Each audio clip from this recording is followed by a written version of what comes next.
로마서 15장 1절에서 21절까지 복음을 전해야 되는 네 가지 이유에 대해서 어제 살펴보았습니다.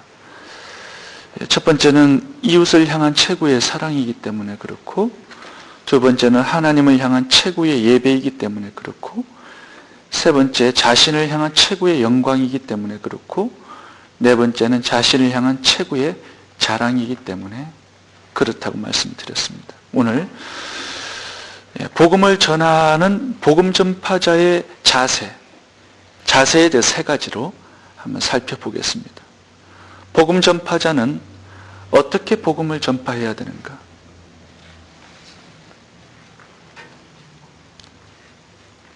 세 가지를 가지고 복음 전파자의 인생을 살아가야 됩니다. 첫 번째는 개척정신입니다. 개척정신. 이 개척정신이 복음 전파자에게 참 중요한 정신입니다.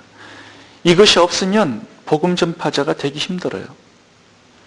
우리 어제 큐티 19절에서 20절까지 최한용 형제님 한번 읽어주실래요? 어제 성경 구절 한번 보겠습니다. 이 일로 인하여 내가 예루살렘으로부터 두로 행하여 일루리고까지 그리스도의 복음을 편만하게 전하였느라. 또 내가 그리스도의 이름을 부르는 곳에는 복음을 전하지 않기로 심떴노니 이는 남의 터 위에 건축하지 아니하려 함이라. 20절을 보시면은 사도 바울의 개척 정신을 우리가 볼 수가 있습니다.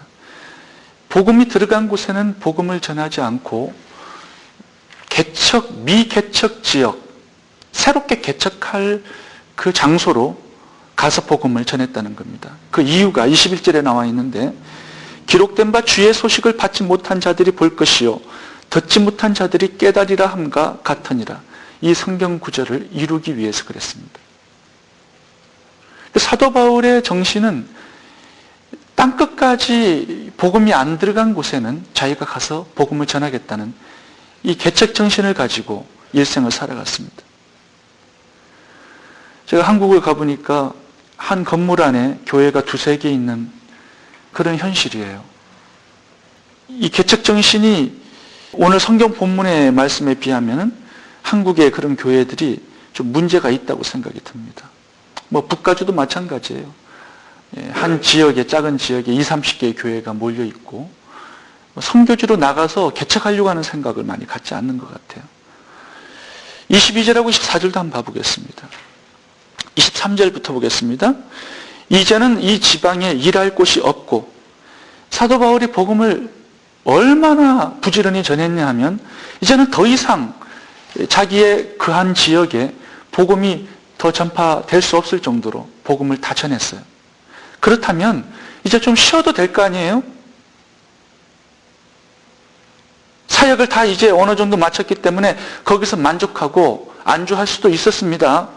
그런데 사도 바울은 어떻게 말씀을 합니까? 23절 후반부에 보겠습니다. 이제는 이 지방에 일할 곳이 없고 또 여러 해 전부터 언제든지 스바나로 갈 때, 지금 스바나로 가려고 그래요. 여기가 어디냐면 스페인입니다. 가려는 원이 있었으니, 소원이 있었단 말이에요. 그거는 뭐예요? 복음이 들어가지 않은 스페인, 그 당시의 땅끝입니다. 이곳에서 복음을 전파하기를 원했던 거예요. 이 개척 정신. 이것이 우리가 사도 바울로부터 배워야 되는 위대한 정신입니다. 여러분, 이 당시에 스페인으로 떠나려고 했던 이 당시에 사도 바울의 나이가 몇 살쯤 된 것 같아요? AD 30년에 사도 바울이 예수님을 만났어요. 그 당시가 30세 정도였어요. 지금 이 시기가 사도 바울이 AD 67년에 순교를 당했어요. 순교 당하기 바로 직전에 지금 스페인으로 가는 겁니다. 그러면 나이가 60세가 넘었다는 결론이 나와요. 그 늙은 나이에 다시 새로운 개척지를 향하여서 떠난다는 겁니다. 선교사로. 이 스페인은요, 그 당시에 땅끝이었어요. 해변가죠.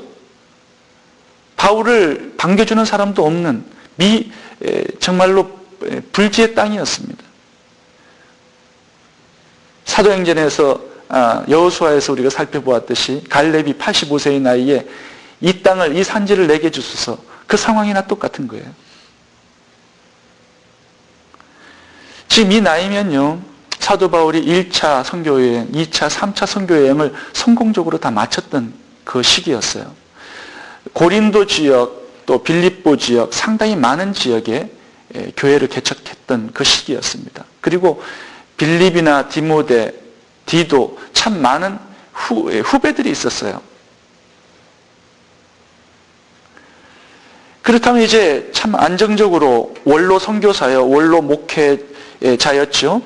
은퇴할 나이도 되었고 편안하게 인생의 마무리를 해도 되었을 겁니다. 그런데 은퇴하지 않고 새로운 개척 지역을 향하여서 선교사로 떠나겠다는 것이에요. 이 늙은 노인의 마음에 이 선교를 향한 열망, 이것이 부글부글 끓고 있는 모습을 오늘 살펴볼 수가 있습니다. 구원받아야 될 한 사람이, 한 영혼이 땅끝에 있다면 내가 거기라도 찾아가서 복음을 전하겠다. 그 정신이었어요. 이번에 하영조 목사님 교회에서 큰 사건이 있었습니다. 강동진 목사님이라는 분이 부목사님이신데, 거기 부목사님이 한 50명 가까이 돼요. 굉장히 많으세요. 대형 교회이기 때문에. 근데 대부분 그 교회를 굉장히 가려고 합니다. 너무 시스템이 잘 돼 있고 또 사례비가 굉장히 많아요. 저도 좀 가고 싶어가지고 알아본 적이 있었어요. 그런데 누구나 가서 안주하고 싶어요. 편안하기 때문에, 또 대접도 굉장히 잘해주기 때문에. 근데 거기에 강동진 목사님이라는 분이 사표를 냈어요. 그러니까 다른 주위에 있는 목회자들이 깜짝 놀란 거죠. 실력도 굉장히 있으시고. 근데 이분이 충북 보은으로 떠났습니다. 그 이유가 뭐냐면 그거에 교회가 없는 지역이기 때문에. 그래서 다른 목회자들이 굉장히 깜짝 놀라가지고 가지 말라고 그러고, 나중에 하영재 목사님께서 부르셔서 왜 이 자리를 마다하느냐, 다른 사람들은 다 오려고 그러는데 나를 좀 도와달라. 이제 하영재 목사님이 은퇴를 하시려고 그러세요. 건강이 안 좋으셔가지고. 그래서 할 일이 많고 또 교인들이 계속 늘어가고 좀 도와줘야 되지가 아니냐. 그러니까 그 강동진 목사님께서 이곳은 너무 목회자들이 많아가지고 제가 없어도 교회가 잘 될 겁니다. 나는 충북 보은으로 떠나겠습니다. 그래서 두메산골로 떠나셨어요. 굉장히 존경스러워요. 참 편안한 안주할 수 있는 그 상황을 포기하고 고생이 있는 이 개척지를 향하여서 복음을 들고 떠난다는 것. 하나님께서 참 그런 사람들을 기뻐하시고 축복하세요. 미국의 청교도들이 복음을 가지고 이 땅에 와서 개척을 했습니다. 하나님께서 축복하셨어요. 여러분, 구역도 개척해야 돼요. 그냥 가만히 편안하게 앉아 있으면 죽습니다. 복음을 전해야 될 불신자들을 향해서 개척해 나가야 돼요. 전도 대상들도 자꾸 찾아보고 그렇게 해 나가야 됩니다. 복음은 개척 정신을 가진 자를 축복해요. 안주하려고 하고 편안한 생활을 하려고 하는 사람들을 축복하지 않습니다. 첫 번째, 개척 정신을 가져야 됩니다.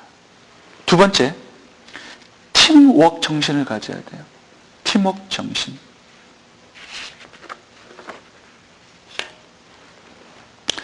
바울이 굉장히 능력이 많은 사람이었어요. 3,000층도 갔다 와가지고 복음의 깊은 비밀들을 다 알고 있었습니다. 그리고 손수건만 갖다 얹으면 병자들이 낫고 귀신들이 다 떠나갔어요. 이렇게 능력이 많은 사도 바울이었음에도 불구하고 혼자서 선교를 하려고 생각하지 않았습니다. 항상 남들을 필요로 했어요. 오늘 봐보시면 사도 바울이 이 많은 교회와의 동역을 하고 있는 모습을 볼 수 있습니다. 교회와의 팀워크를 이루고 있어요. 25절, 26절 한번 읽어보겠습니다. 최한 형제님. 그러나 이제는 내가 성도로 섬기는 일로 예루살렘에 가노니. 이 예루살렘 교회는 사도 바울의 모교회였어요. 이 교회를 중심으로 상당히 많은 사역들을 했습니다. 26절. 이는 마게도냐와 아가야 사람들이 예루살렘 성도 중 가난한 자들을 위하여 기쁘게 얼마나 동정하였습니다. 지금 예루살렘에 기근이 왔을 때 마게도냐와 아가야 교회의 성도들이 후원금을 내었습니다. 이게 많은 동역 교회들을 가지고 있었어요. 고린도 교회, 빌립보 교회 참 많은 동역 교회가 있었지만 지금 문제는 뭐냐면 사도 바울이 미개척 지역인 스페인으로 선교를 떠나려고 했어요. 근데 선교를 떠나는 데 있어서 다른 교회들이 이 스페인과 너무 멀었습니다. 그래서 로마 교회에 편지를 쓴 이유가 이거였어요. 스페인 선교를 하기 위하여서 나의 동역자가 되어 달라는 이 요청을 위해서 로마서를 쓴 것입니다. 30절 한번 읽어보겠습니다. 형제들아, 내가 우리 주 예수 그리스도로 말미암고 성령의 사랑으로 말미암아 너희를 공고하노니 너희 기도에 나와 힘을 같이하여 나를 위하여 하나님께 됐습니다. 지금 로마 교회를 향하여서 나의 기도의 동역자가 되어달라고 요청을 하고 있습니다. 지금 또 하나의 요청을 하고 있는데 그게 뭐냐 하면 나를 좀 파송해 달라는 거예요. 24절도 한번 읽어보세요. 이는 지나가는 길에 너희를 보고 먼저 교회와 교제하여 약간 만족을 받은 후에 너희의 그리로 보내주길 바란다. 이게 지금 보내줌을 바람이라 이 뜻이 파송을 해주기를 바란다 이 뜻이에요. 이 사도 바울이 1차 선교 여행을 하고 난 다음에는 예루살렘 교회로 돌아갑니다. 2차 선교 여행을 한 다음에는 안디옥 교회로 돌아가요. 그 안디옥 교회에서 이 바나바와 바울을 선교사로 파송을 해줬습니다. 그래서 이 교회라는 베이스를 가지고 전 세계를 동거해요. 그 선교 여행을 하고 난 다음에는 항상 교회로 돌아가 가지고 교회에서 선교 보고를 하고 다시 한번 힘을 얻어요. 3차 선교 여행을 갔다 온 다음에는 안디옥 교회, 예루살렘 교회, 다른 교회들을 이렇게 돌아가면서 보고를 합니다. 근데 이제 스페인 선교를 하기 위해서는 이 교회들이 너무 먼 거예요. 그러니까 로마 교회가 가장 가까워요. 이 로마 교회는 자기가 개척한 교회는 아니었습니다. 그렇지만 선교를 위해서는 동역을 요청하고 있다는 거예요. 이게 굉장히 중요한 부분입니다. 하나님의 복음을 전파하기 위해서는 모든 교회, 모든 사람들을 다 동역자로 삼고 있어요. 이게 굉장히 중요한 정신입니다.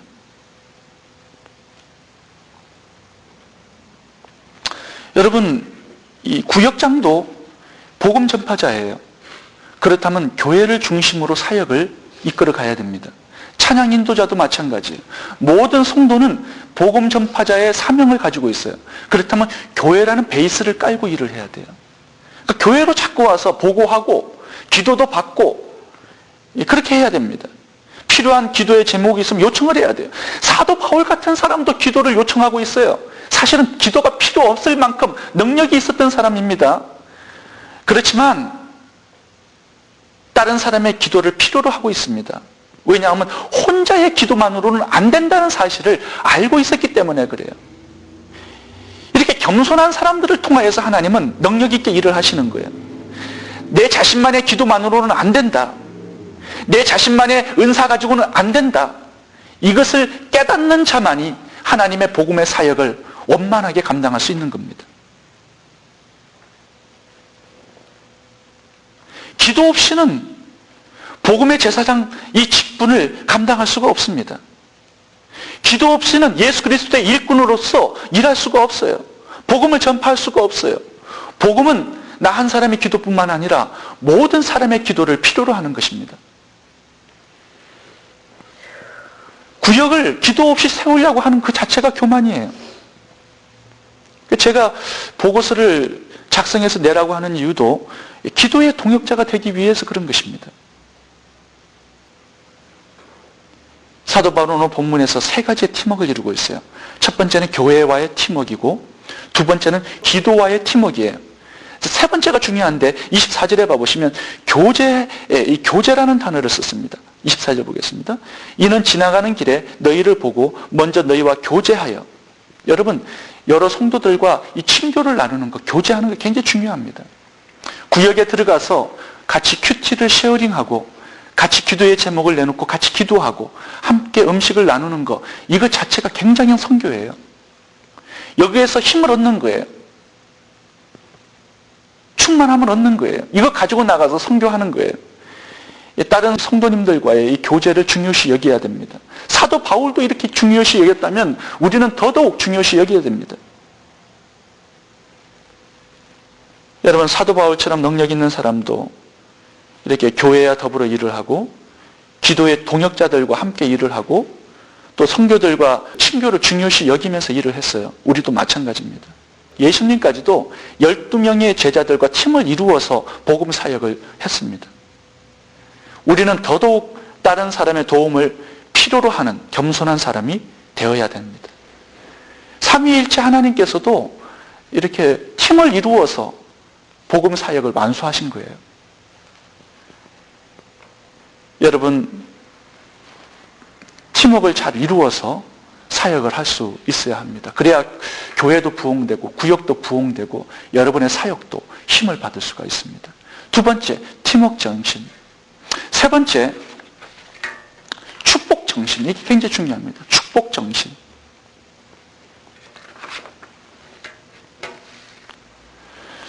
이 29절을 한번 읽어보겠습니다. 최한영 형제님. 내가 너희에게 나갈 때 그리스도의 충만한 축복을 가지고 갈 줄을 알라. 이 사도 바울이 로마 교회를 방문할 때 가지고 가려는 것이 하나 있었습니다. 그게 뭐예요? 축복. 충만한 축복. 이걸 가져가기를 원하셨어요. 사도 바울은 축복의 전달자가 되기를 원했습니다. 돈을 가지고 가겠다고 얘기하지 않았습니다. 충만한 축복은 뭘까요? 복음이에요. 복음. 정말로 이웃에게 축복이 되는 것은 복음입니다. 복음이 있을 때 복이 되는 거예요. 요한복음 3장 16절도 하나님이 세상을 이처럼 사랑하사 독생자를 주셨으니, 정말 인간에게 축복을 주셨는데 그것이 독생자라는 거예요. 이웃에게 가장 큰 축복, 이거는 복음을 전하는 겁니다. 예수를 믿게 하는 거예요. 자녀들에게 가장 큰 축복, 예수 그리스도를 믿게 하는 이 복음을 전하는 겁니다. 19절 한번 봐보겠습니다. 내가 예루살렘으로 두루 행하여 일루리군까지 그리스도의 복음을 편만하게 전하였느라. 어제 큐티를 보시면 예루살렘으로부터 다른 지역을 많이 돌아다녔는데 일루리곤까지 끝까지 갔다는 거예요. 참 많은 도시에 축복을 전달해 주었습니다. 그리고 사도 바울은 로마에까지 이제 축복을 전해주고 끝까지는 스페인까지 가서 하나님의 축복을 전달하기를 원했어요. 이 축복의 전달자, 축복의 통로. 여기 중요한 게 뭐예요? 여러분, 복음을 가져야 축복의 전달자가 될 수 있는 거예요. 복음을 가져야. 복음이 없는 사람은 재수 없는 사람이에요. 그 사람은 절대로 이 복을 가져다 줄 수 있는 사람이 될 수 없습니다. 복은 복음으로만 가능한 거예요. 여러분, 이세벨을 한번 봐보시면 이세벨이 이 아왕에게 시집을 왔어요. 근데 이 여자가 이방신을 섬기는 여자였어요. 들어와가지고 나라를 망쳐버립니다. 이 한 사람 때문에 이 이스라엘 나라가 망하고 저주를 받고 결국은 포로로 잡혀가게 되는 거예요. 근데 요셉 같은 사람 봐보세요. 17살 때까지 아버지로부터 말씀의 훈련을 받고 애굽으로 파송이 돼요. 노예였지만 한 사람이 파송이 되어서 전 애굽을 살려놓습니다. 기근에서도 살려놓고 영적으로도 축복을 가져와요. 축복의 전달자가 되기 위해서는 복음을 가져야 돼요. 여러분, 나 한 사람이 굉장히 중요합니다. 바울 한 사람을 통해서 전 세계가 복을 받았어요. 나 한 사람도 마찬가지예요. 하나님의 복음을 가지고 있는 한 사람은 참 많은 축복을 줄 수 있는 사람이에요. 제가 탄자니아에서 사역을 했을 때 독일 선교사님이 한 분 계셨어요. 봉케 선교사님인데, 이 봉케 선교사님은 이 레소토라는 지역에서 사역을 하고 계셨는데, 이 남아프리카 위에 보면 레소토라는 굉장히 작은 도시가 있어요. 이 사역의 범위가 한 10명 정도밖에 되지 않았습니다. 근데 어느 날 기도를 하는데 하나님께서 환상을 보여주시면서 예수 그리스도의 보혈의 피가 이 봉케 목사님을 통해서 아프리카 전역을 덮는 그런 비전을 보게 되었어요. 환상을. 그래가지고 이 봉케 목사님께서 아프리카를 하나님께서 나에게 주셨다는 믿음을 가지고 탄자니아까지 올라오셨어요. 그 집회를 하는데 사람들이 얼마나 모이는지 10만 명 단위로 모이는 거예요. 10만 명. 나이지리아에서 집회를 했을 때는 1밀리언이 모여들었습니다. 굉장히 엄청난 숫자예요. 1밀리언. 근데 그 이유가 뭐냐면 이 사람 막 죽은 자가 살아나요. 죽은 자가. 놀라운 능력이에요. 사도 바울 같은 능력이에요. 저는 이 한 사람의 능력이 얼마나 대단한 것인가를 그 봉케 선교사님을 통해서 많이 느꼈어요. 물론 저 한 사람을 통해서도 빅토리아 호수에 많은 하나님의 일을 하셨죠. 이 한 사람을 가볍게 여길 수 없어요. 리빙스톤 한 사람을 통해서 아프리카 전역에 많은 선교사님들이 들어오셔서 빛의 나라가 되었잖아요.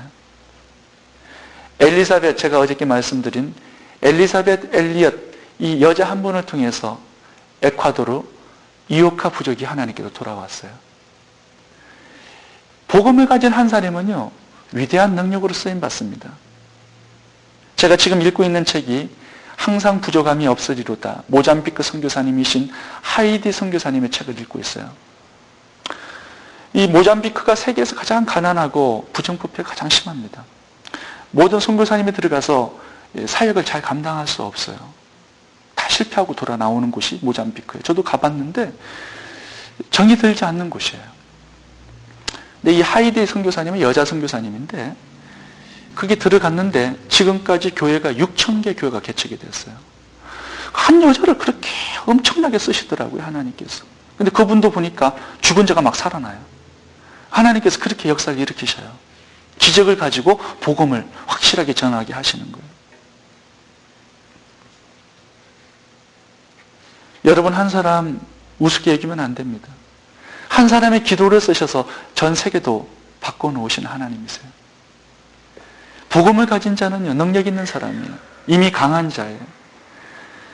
하나님께서 우리를 쓰기를 원하십니다.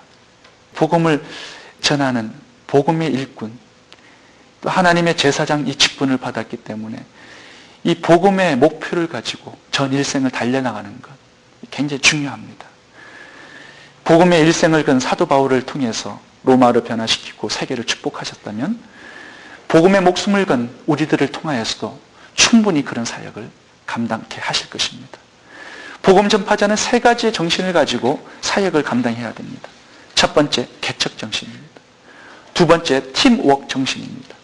세 번째, 축복 정신입니다. 기도하겠습니다.